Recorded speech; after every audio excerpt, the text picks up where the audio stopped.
Mi nombre es Belquillolé Alarcón de Noya. En este momento me desempeño como la jefe de la sección de inmunología. Esta sección tradicionalmente se ha encargado del diagnóstico de la toxoplasmosis y la enfermedad de Chagas. Tenía entre sus funciones hacer todo lo que es el diagnóstico parasitológico e inmunológico de estas dos enfermedades. Nosotros veníamos viendo cómo había una gran cantidad de chipos que se acercaban al Instituto de Medicina Tropical traídos por las personas donde llegaban los chipos, que los encontraban en la cama, que los encontraban en la cocina, etc. Bueno, la enfermedad de Chagas es una parasitosis que es transmitida por un insecto vector, comúnmente denominado chipo, que va a transmitir el parásito de una fuente infectada a un ser vivo, en este caso al hombre. La transmisión clásica es la transmisión vectorial, que es por la picada del chipo. Y existen una transmisión por vía oral, muy común en otros países de Latinoamérica y que tocó a Venezuela ya desde el año 2007 con el primer caso de mayor personas infectadas en el continente americano. Y advertimos de alguna manera que la población de los chipos, que son los agentes vectores de la enfermedad de Chagas que transmiten el parásito Trypanosoma cruzi, estaban con mucha frecuencia en las casas. Pues ciertamente en diciembre de ese año hubo el primer gran brote de enfermedad de Chagas de transmisión oral. La gente se preguntará, ¿pero por qué de transmisión oral si todos hemos aprendido en la escuela que el chipo pica a las personas, evacúa y a través de las evacuaciones se transmite el parásito? Pues bien, el parásito también se transmite de la madre al niño, sobre todo cuando la madre puede estar en fase aguda y el niño nace con lo que se llama un Chagas congénito. Puede transmitirse por vía transfusional. En los bancos de sangre se hacen despistajes para descartar que haya infección con enfermedad de Chagas y que la persona que recibe la sangre no se vaya a infectar. Se infecta también la gente a través de los trasplantes de órganos, pero también a través de la transmisión oral. Mi hijo, que ha sido afectado por el mal de Chagas, al principio no tenía ningún conocimiento exactamente que en la ciudad podía uno contagiarse con el chipo o tener la picadura del chipo. Pasaron los tiempos y mi hijo de 5 años lo contrajo fue por una bebida de jugo, porque están haciendo algo, vamos a ponerlo como inconscientemente, sin darse cuenta la persona que hacía los jugos, que tenía a los alrededores un nido de chipo. Caen dentro de un alimento que va a consumir la persona, ¿okay? Y estos casos los hemos visto en la ciudad de Caracas en varias oportunidades, y se ha dado gracias a que hay un triatomino que vive en Caracas, es decir, un chipo que vive acá, que es el Pastrongylus geniculatum. ¿Cómo ocurre ese fenómeno?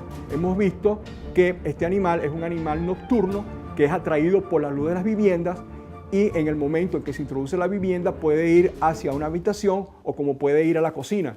En el caso de la cocina, por ejemplo, lo que hemos visto en campo, en los casos reales que hemos analizado y estudiado junto con la sección de inmunología del Instituto de Medicina Tropical, a los cuales le damos el apoyo en la parte de insectos, hemos visto que en esos casos el chipo, por accidente, atraído por la luz, se acerca a la cocina de la casa, se posa cercano a las luces y luego por alguna situación que desconocemos ha caído dentro de los recipientes donde está la comida preparada.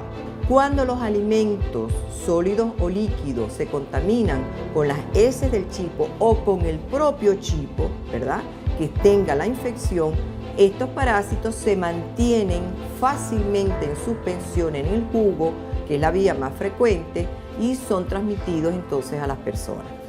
En diciembre entonces, 2007, hubo el primer gran brote. Internacionalmente es el brote más numeroso que se ha tenido en la literatura mundial, que afectó 103 personas, falleciendo un niño de 5 años.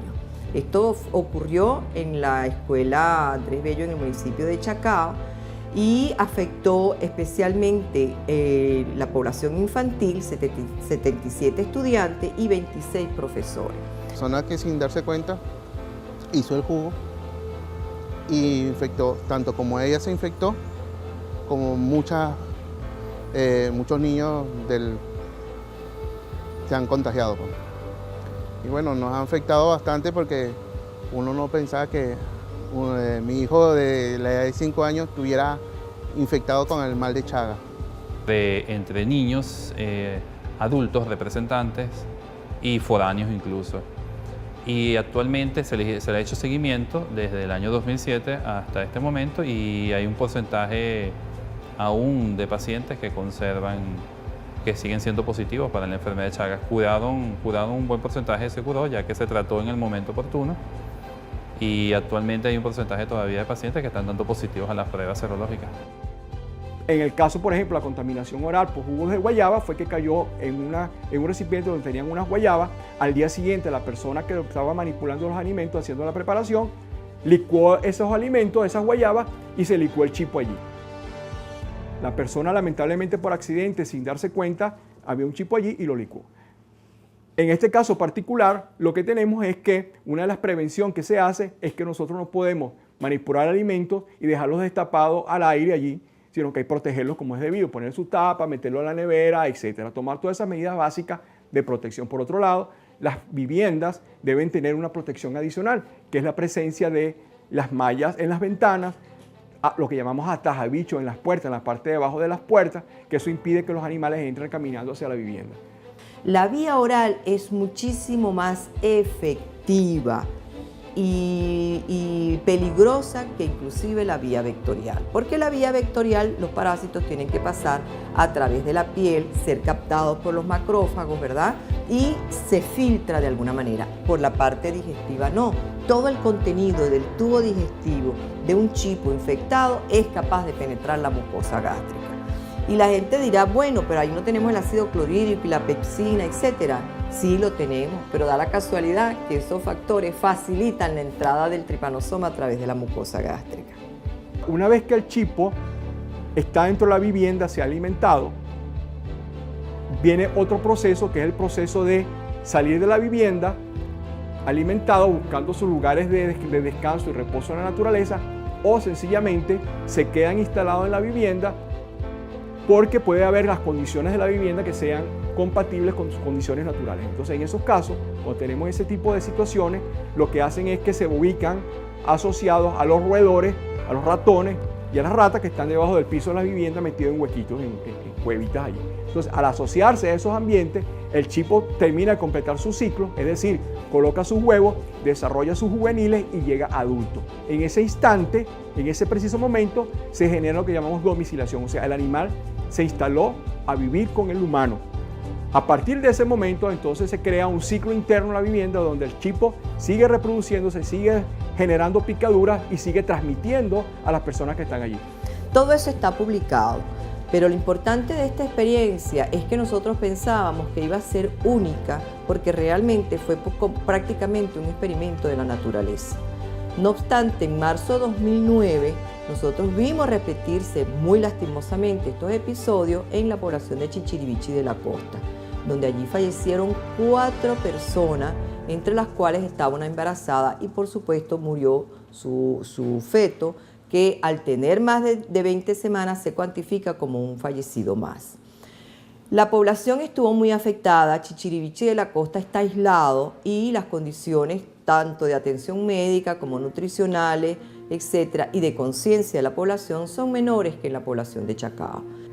De tal manera que cuando nosotros vemos los casos agudos, en el caso por ejemplo de Chichiriviche, la mitad de las personas tenían derrame pericárdico y por eso es que fallece la gente. Con el derrame pericárdico el corazón se va llenando de sangre, de sangre, de sangre, que ustedes pueden verlo aquí en esta gráfica. El corazón se va llenando poco a poco, es un corazón que queda poco funcional porque la cantidad de líquido no lo deja contraerse y el paciente se tapona, como se dice en cardiología, y fallece. La recomendación sería, sobre todo en este caso, que fue en particular de Chacao, la recomendación sería la preparación de jugos. Primero deben ser indudablemente hechos con medidas tipo industrializadas, o sea, pasteurizados, o sea, no se pueden preparación de jugos naturales así en gran medida y distribuidos en un colegio donde estudian niños, es muy delicado y que se debe ver, o sea, evaluar dónde se van a preparar esos jugos, o sea, quién los va a preparar, en qué sitio,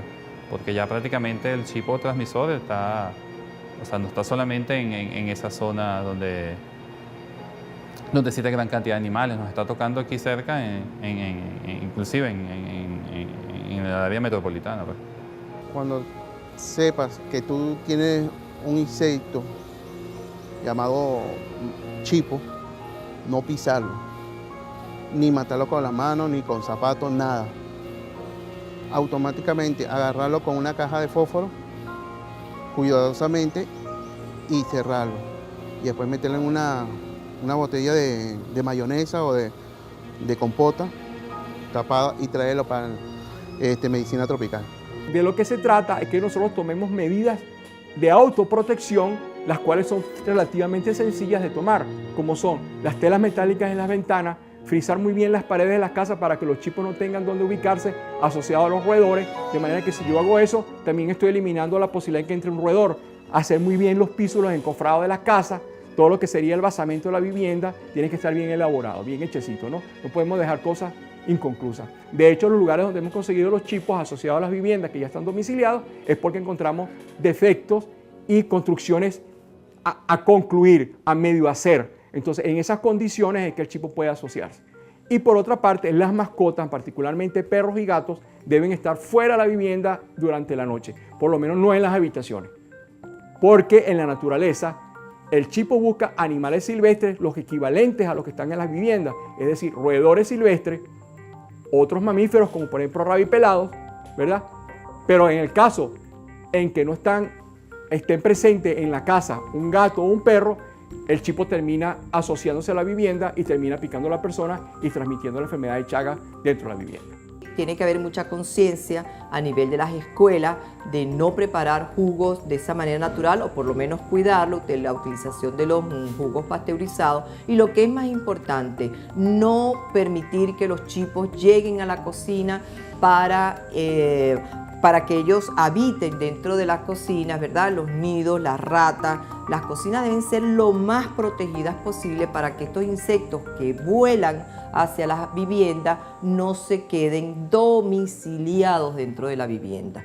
Ellos están en la naturaleza, ¿verdad? Están buscando alimentos, pero claro, cuando llegan a una vivienda tienen todo calientico, los alimentos y tal, y entonces se quedan a vivir. Y eso se llama domiciliación. Entonces, desde el punto de vista de educación sanitaria, las cocinas y las habitaciones tienen que estar protegidas para esto y por supuesto denunciar ante la entidad sanitaria la presencia de los chipos. Muy importante la educación sanitaria a nivel de los niños. Son los niños los más afectados y son los niños realmente nuestros mayores denunciantes en las enfermedades tropicales.